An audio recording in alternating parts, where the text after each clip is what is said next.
I'm going to do something that you almost never see a game developer do. Admit that we've made some mistakes. We were very ambitious with Red Orchestra 2 and were pushing the envelope of first-person shooter gameplay.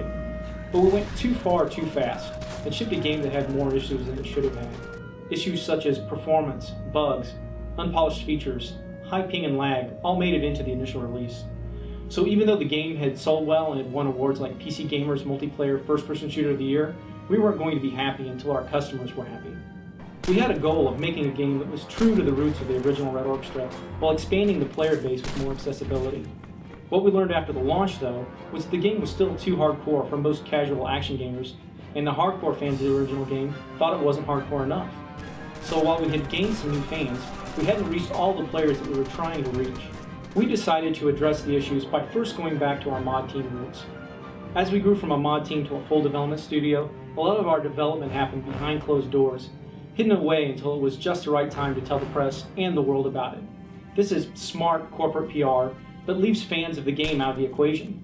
What we lost from our mod days was this collaborative development, where we would do regular releases to the fans throughout the development, and then make adjustments to the game along the way. This was exciting for them because they got to see the progress as it happened, and they got to be a part of the development process, and the game was better for it.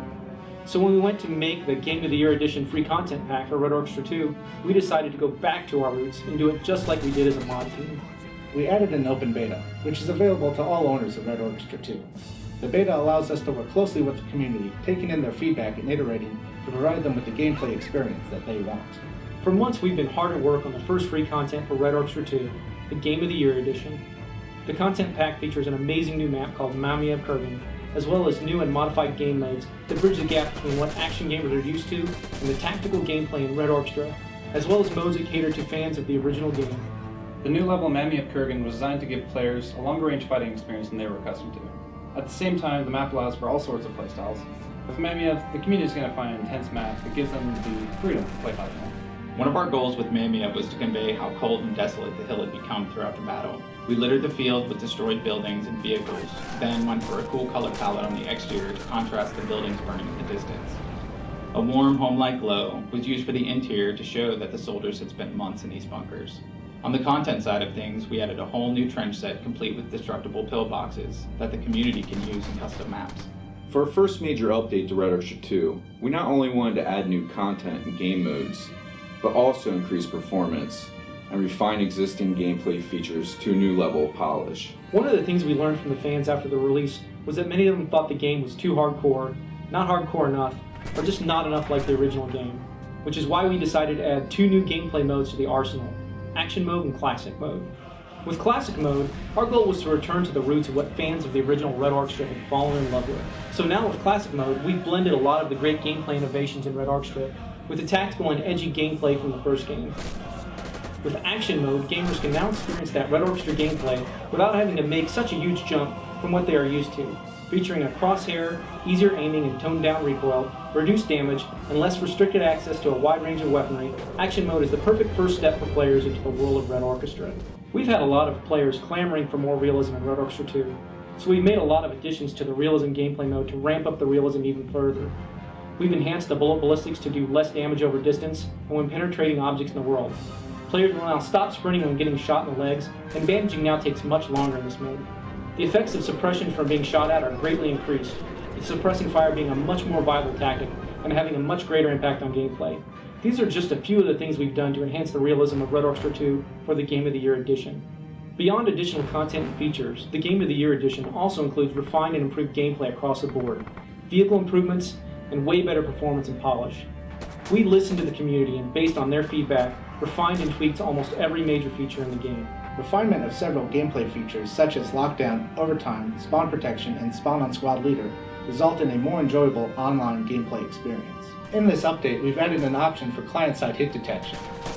This has been one of the community's most requested features. What it allows for is more consistent gunplay across servers regardless of ping for the users. Based on community feedback, we've tuned MGs to be easier to use and more effective at long range. MGs are finally the most devastating infantry weapon in Red Orchestra 2. The tanks have gotten a lot of love for this release, with Tank AI in particular being a big focus. We always wanted the player to have the experience of being inside the tank with their own AI crew, reacting and behaving realistically. We discovered two issues though. The AI's aiming was too darn good and was bullseyeing players at 200 meters.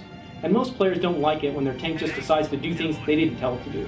So now AI gunnery has been completely revised to be a bit less accurate than human players, but still useful to play with. We also now have a default mode for tanks that we call player-ordered gunnery only. This means now tanks will only decide to shoot at people if the human player in the tank orders them to. Finally, we made a lot of refinements to the functionality of the tanks, including getting them a lot more balanced when combating each other. We've added an option for players to choose the exact weapon upgrade variant that they want. For example, a player might find that the MKB with a scope is great for long-distance fighting, but much better without it for close-quarters combat. One of the key things we wanted to improve since the release of the game was the performance, so that people with a wide range of hardware could enjoy it. This required a considerable overhaul of the game's underpinning. We've been cleaning house in the bug department. This update alone, we've addressed more than 50 major bugs.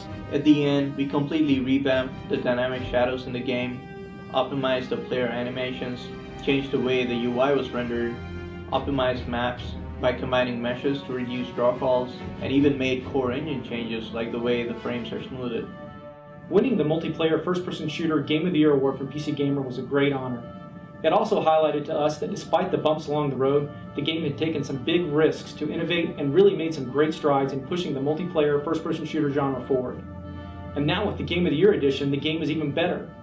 And for the hit World War II history buffs out there, I'll say this. The initial release of Red Orchestra 2 was our Dunkirk. This release will be our Normandy. We've regrouped, and now we're ready for our counterattack. The life of this game is just starting. With more free content packs coming, and a rising storm on the horizon, the game is just getting started.